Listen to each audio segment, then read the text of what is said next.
Hello and welcome to Context. I'm Dilek Tuna. Today we focus on the intensifying crisis in Gaza, where diplomatic propositions are colliding with deepening devastation. As ceasefire talks gather pace in Doha and Cairo, Israel has ramped up its offensive, targeting infrastructure across the enclave, while Hamas signals readiness to transfer control to a technocratic authority under strict conditions. With over 51,000 Palestinian deaths reported and Israel vowing to eliminate Hamas military capabilities, any truce remains fragile.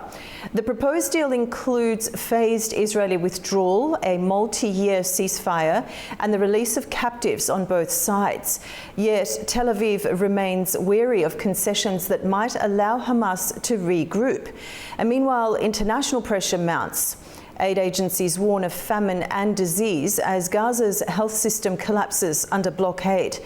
Now, in this episode, we unpack the competing narratives and clashing demands through voices on both sides. What would a meaningful resolution require? Can either party accept less than total victory? Let's break it down. Joining me now are two distinguished guests, journalist and international affairs commentator Tom Gross in Tel Aviv, and former diplomat and researcher at Cappadocia University, Dr. Melih Demirtas is joining me today. Does Hamas' openness to technocratic rule signal a shift in its objectives?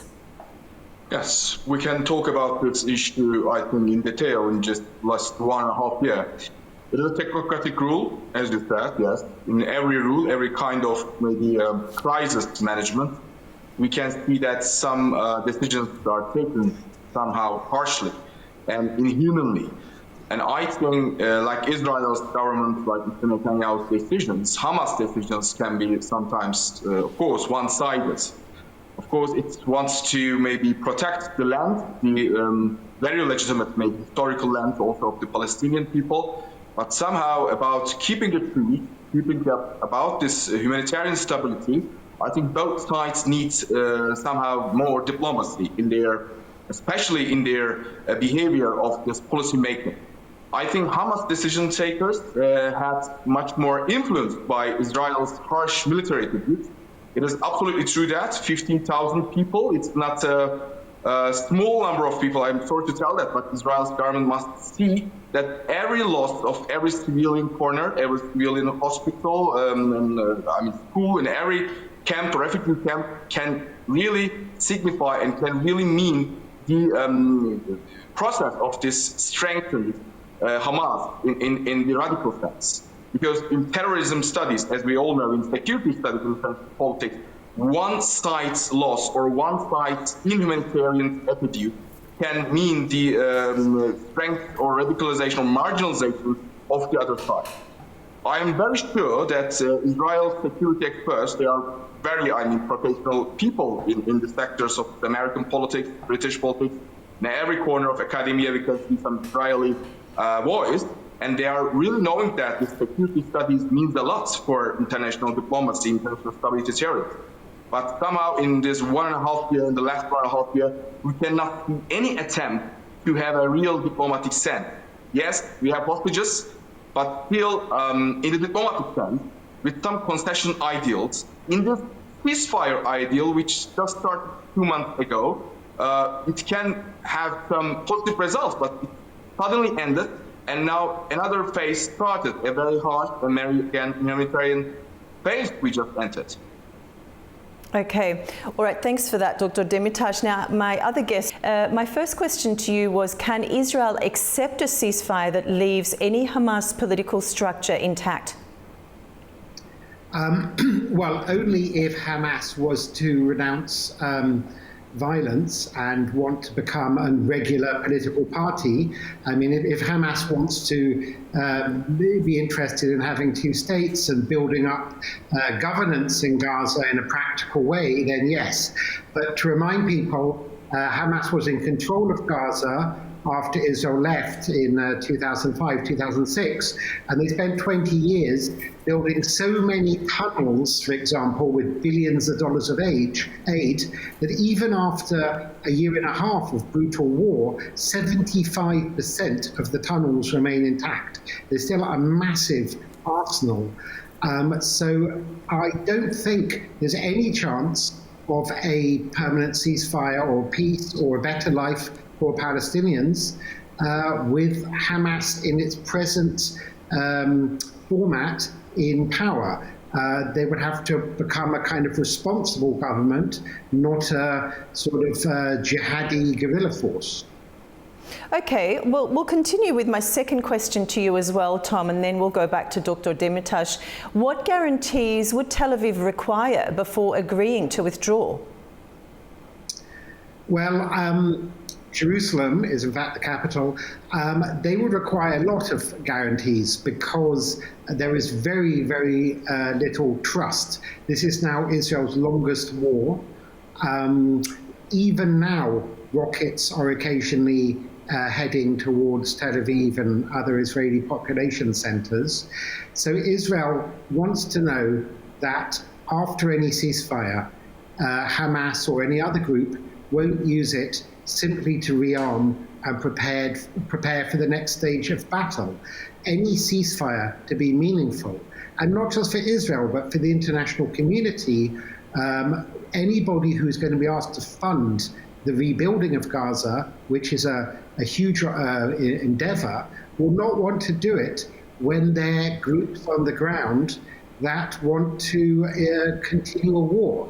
So Israel is going to require all kinds of guarantees, probably from the Arab world, I would imagine.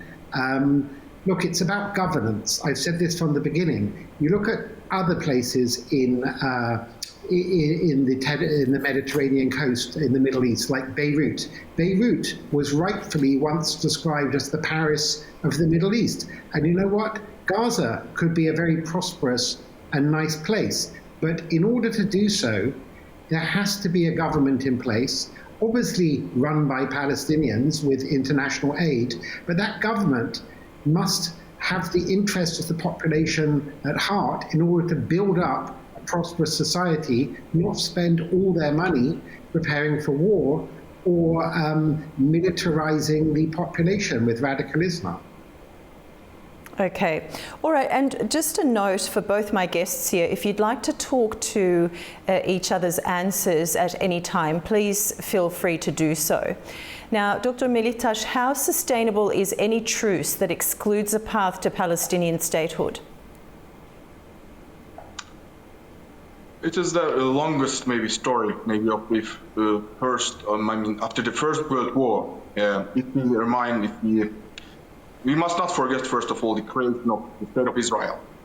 Of course, Israel has a long history, as the other guest, the liberal Mr. Tom, said that there's a cultural base for many discussions. He spelt this jihadists or somehow this extremist or radical Islam, whatever you call, after especially 9/11, post 9/11 world order. We can find many pretexts or many reasons to have another different world order in the post-Cold War, maybe in the post-Soviet Union phases. But if you think about this First World War or the Second World War ideologies, we can see that the 20th century is really a harsh and a heavy century for all human history. Palestinian states or the non-Palestinian statehood maybe, or these people without any legitimate state. Also, this is another important part of the human problematic history, especially in this 20th century time. For the Palestinian people, the problem is that Israel's power and Israel's of course, democratization, militarization, securitization, whatever you call it, but still this modern Israel state is increased its voice with some huge steps or radical steps. But meanwhile, as also Mr. Tom said, that maybe with some political problems, political parties, also between their political groups inside Palestine, between different parties, the Palestinian people could not find any such of democratization attempts or any such of this communitarian ideals in one pulse or in maybe in very huge steps. But that doesn't mean that these Palestinian people are also standing there for thousands of years. If we are speaking with some cultural terms, we must also not forget that these people are also the people of this established territories or established history there. I mean, the Middle East, whatever you call them. I mean, Muslim people, ancient Phoenicians, ancient maybe communities before Islam, before even Christianity or Judaism. We can call that these people are also originated also inside this territory. First of all, we must start this discussion from this culturalist point of view. If our guests, I mean, from Israel or any other country, start from a cultural or religious perspective. So after that, we can also speak that, yes, there's a political problem still in Palestine. In Hamas, this, as you said in the first question, technocratization or technocrat understanding that to, combine all the money or all the weapons in one hand and to maybe hinder this democratic ideals inside the community. It's a problem in Palestine. But still, another problematic side of the medallion stands in the Israeli side. The harsh military or harsh militarization or securitization of all this problematic and ending all this truce or ceasefire attempts in one night with a jet, with a military, very modernized equipment in one refugee camp, in hospital, and in school, that cannot maybe find or that cannot lead to what Mr. Tom said, that the modernization of this Gaza land, the modernization of the Palestinian people. It only can create much more marginal or radical groups. Turkey has suffered a lot for years, as you know, with some regions, some groups. We all, thought that how we can maybe discuss or how we can solve these problems with different communities inside our regions. Now, maybe as you also maybe follow our Turkish politics, we somehow found some solutions. For some, it's a belated solution, but still, we must discuss with some communities. First of all, instead of this security or military harsh radicalization, we can really talk it. Maybe under the roof of the United Nations. I always think of the United Nations ideal in the #1 place. If we can skip this United Nations ideal or internationalization ideal, we can only speak about this domestic harsh or military politics. Okay. All right. And Tom, how does Israel view the technocratic governance proposal for Gaza? Well, I mean, there's nothing wrong with having technocrats running Gaza. I mean, there were some very good people, like the previous Palestinian Authority Prime Minister, Fayyad, he was previously before that a World Bank official, and he was welcomed by Israel, but unfortunately, because he wanted to democratize the Palestinian Authority and make sure there'd be less corruption, he was dismissed by President Abbas.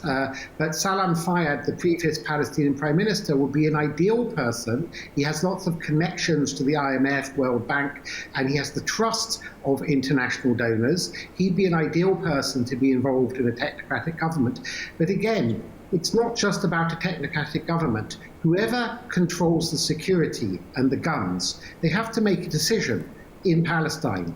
Do they want to be like, for example, the United Arab Emirates, which is not perfect, but it's essentially a prosperous state in the UAE, where most of the citizens of the UAE have a good life and they're happy and there's no war. And even Saudi Arabia is heading in the right direction. It's opening up, it's secularizing a bit, it's developing its economy, it's not involved with war.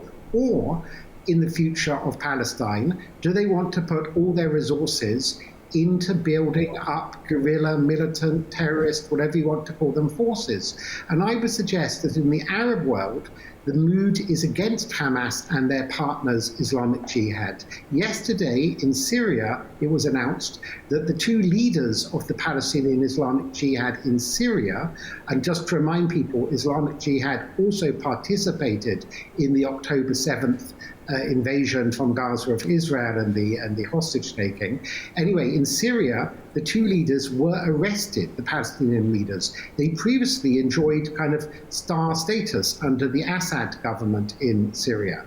So I think the Arab world, almost all the Arab governments are fed up with Hamas. And Hamas probably have more support on certain segments of campuses in American universities, or among Irish pop bands, or certain members of parliament in Britain and France. But they do not have support on the streets of Gaza, where, as you know, there have been lots of anti-Hamas demonstrations this month, and it's very, very brave. Hamas has tortured various people to death, Palestinians, for daring to call for a change of government in Gaza. And this is where the solution will lie. Once there's a stable government, good relations can happen with Israel. Israel, for example, has good relations with the UAE or Morocco or Bahrain and Jordan and other countries. It's about having a stable government there. So to have a ceasefire now, even with a technocratic government that leaves Hamas in security control, will not bode well for the future. I don't think that any Arab or any other government would invest in the rebuilding of Gaza if Hamas is calling the shots. Okay. And Dr. Demirtas, what's the public mood in Gaza regarding continued armed resistance? I think also Gaza needs, as Mr. Trump said, some stable environment, first of all, for some democratic decisions. This armed resistance, I think no civilian sectors or clever or rational people can resist in such heavy conditions. There are famine, of course, reports.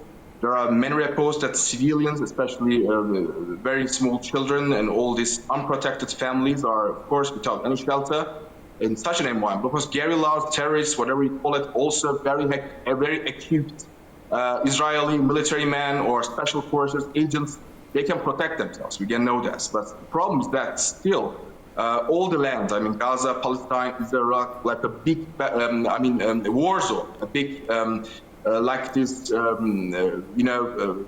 special operation force area. But it is not like this. It's like a special computer game. It's like some young soldiers thinking. I know some of these young generation soldiers or agents, they are like making this like computer game now. But it is not like this.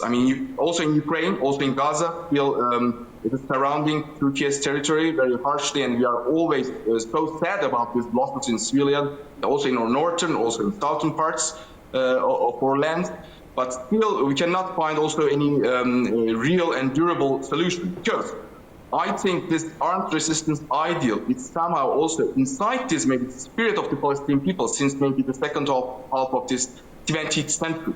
The idea of maybe the leadership inside Palestine, the idea of maybe not losing anymore. There is nothing left maybe for them. Many people, many families have, of course, nothing to lose now. In Palestinian situation. Think about their maybe young boys, young people. What can they lose, after their families, after their houses? So what I want to tell maybe in my first question, the marginalization or radicalization of sectors in Palestine, maybe it cannot cannot give maybe, like Mr. Trump said, that in very short time, the real solutions like it is in the United Arab Emirates or Qatar in this Arab lands. Because these Arab lands, as we all know, that the First World War history, I always thinking that historical ideals, diplomatic history, it must not be forgotten, because we always think about the terms of this today's, Mr. Trump's or Mr. Netanyahu's maybe talks, but no, the history is important. We all also remember the creation process of all these Arab lands after the First World War, the creation process after the British imperialists, maybe very carefully, border making, but still, one problem is not very totally solved at this time. I think Mr. Thomas maybe remember that creation of Israel, the lands of Israel. British imperialism is not so skillful enough to find some skillful solutions like it didn't have also in Cyprus. Still we have a very important problem, as you also watch from the news maybe. In Cyprus, this border making not work. British imperialism, I think, didn't work also in Israel. It's not working maybe in still Pakistan, as you see in India. I think the problem is still somewhere in this geography or border. The leaders, first of all, they must study their lessons again.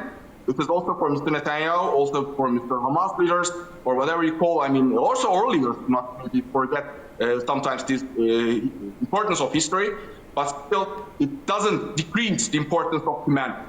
And now humanity is decreasing. I mean, the value is decreasing with every attack, especially from the side of Israel.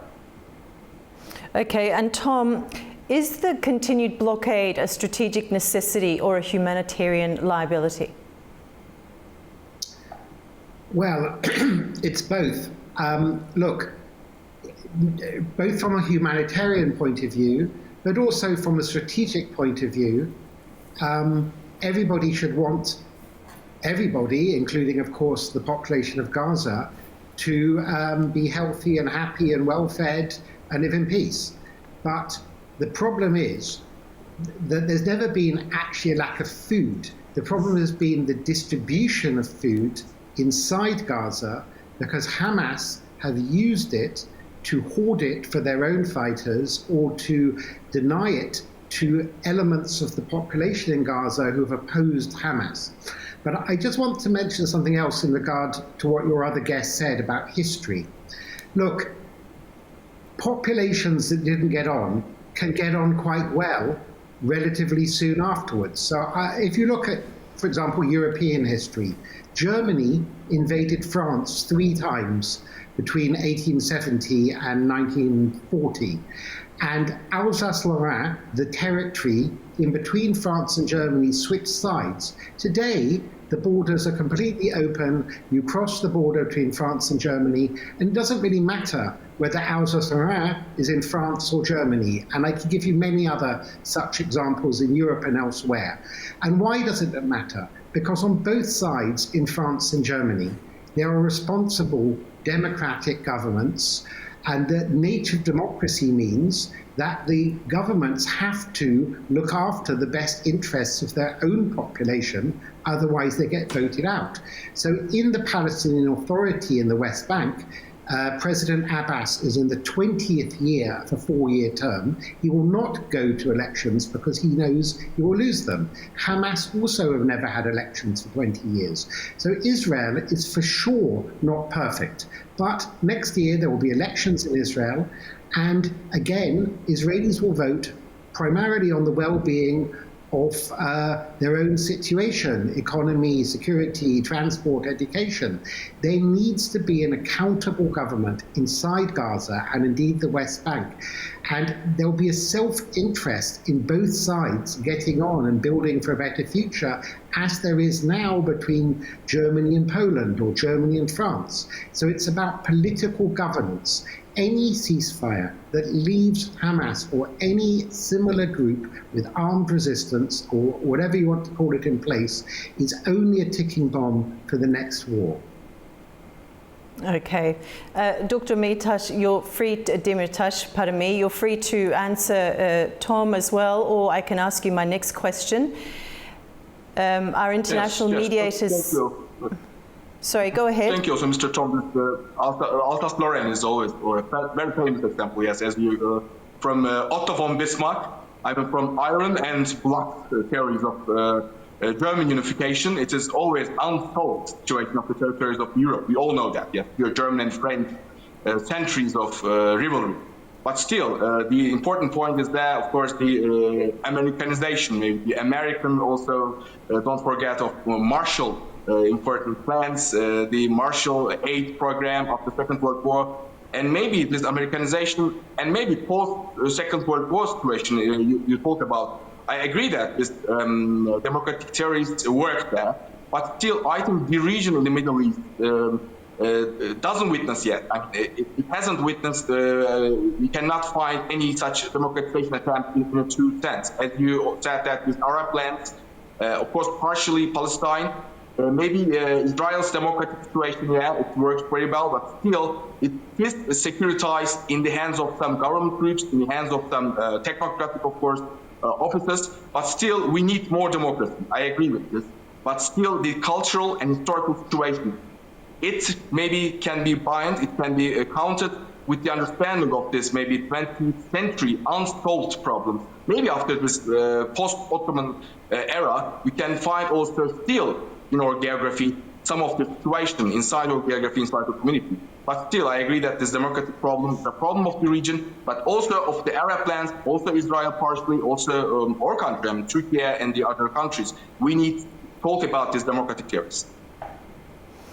Okay, that's all we have time for on the program today. So thank you, gentlemen, for both of you for joining the program. I appreciate your contribution. Thank you. Thank you, Ms. Tuna. Now, this was Context with me, Dilek Tuna. As Gaza burns and negotiators push for peace, the road ahead remains fraught. Thanks to our guests for shedding light on both perspectives. We'll continue following this story. Until next time, stay informed and stay safe.